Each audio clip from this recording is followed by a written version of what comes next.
Hey everyone, welcome to Band Advice TV. Today we're going to talk about how to remain productive while you're away from home. I'm your host Mark V. This is Tips, Tricks, Giggles, and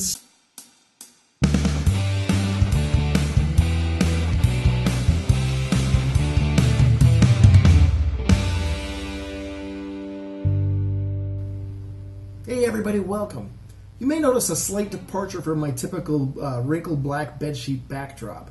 It's because I'm actually in my hotel room in Indianapolis, Indiana, getting ready to go out and listen to some great blues music at the Slippery Noodle Inn. But I did want to take a little time to shoot this video because right about this time last week, when I was getting ready to come on site for this show, I started getting really bummed out.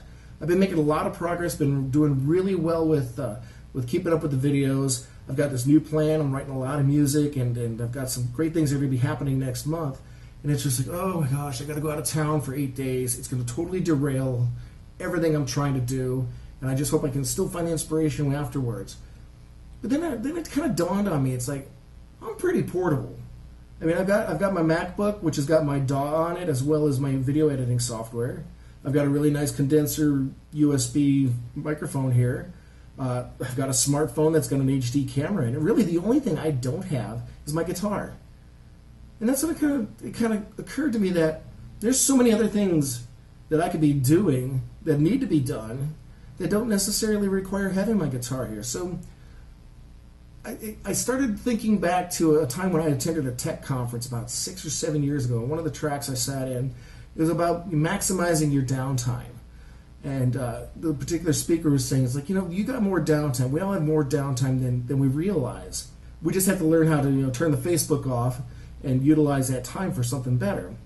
One of the suggestions that he made that he does himself, it's like when he's at the gym or during his commute to and from work, he'll load up his MP3 player or his iPhone or whatever with podcasts, and he'll just listen to those, and he'll get all of his information and up and coming news and all that stuff from podcasts in that time, instead of listening to the radio or playing Angry Birds, which hopefully you're not playing Angry Birds while you're driving. But anyway, and then another example that he cited is like it's notorious. Every meeting he goes to, somebody's 5 to 10 minutes late. And knowing this, he comes prepared. He'll show up 5 minutes early. He'll have articles queued up ready for himself to read, or if he's got an expense report he's got to fill out or something like that, he now has 10 to 15 minutes that he can work on that before the meeting starts and then before he has to get back to everything else. So the point I'm trying to make is that there are plenty of things as DIY musicians that have to be done, kind of administrative kind of stuff, and that if you plan ahead and you kind of look at your life and look at your day and how it works and kind of say, okay, I've got a block of time here and I've got a block of time here, and what can I get done in those times? So for instance, what if you're trying to finish off the lyrics to a song? Well, you can sit down with your guitar or your piano and your smartphone and just record what you've got so far, and then keep, just record the guitar parts or what you're working on. Plug it into your stereo and listen to it while you're in the car and sing along, and who knows, you may just finish it off the lyrics in pretty quick time. You may end up tweaking some of the other lyrics while you're at it.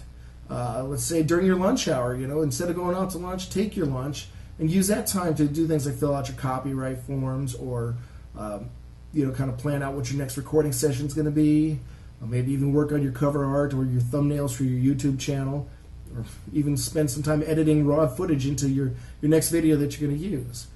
The whole key is that you got to be prepared, because these times, you'll know when you have some of these times that you can do this kind of stuff. You'll know when you have downtime here and downtime there, and be prepared and have something to fill that time. And say, okay, now this is good drive time stuff, or this is good lunchtime stuff, this is good waiting for somebody to show up to a meeting stuff. And the more that you can fill those times with these little, I don't want to say mundane tasks, but it's not really what you want to be doing. You want to be creating music and sitting down and recording stuff. You fill those smaller bits of time, those dead times, with those tasks that's going to free you up then later for when you are in a creative spirit and you can just sit down and really crank out the new material. So there you go. Just kind of think about it, kind of plan ahead, and just look at your time and plan ahead and have some things ready to go, and you'll be surprised how much that frees up the rest of the time so that you can really focus on the stuff you want to do. Anyway, just a really quick video. Hope it gives you some ideas, and if you have some cool ideas of cool ways of filling up different times that you have, let us know in the comments below. Until next time, I am your host Mark V. This is Tips, Tricks, Giggles, and Stuff.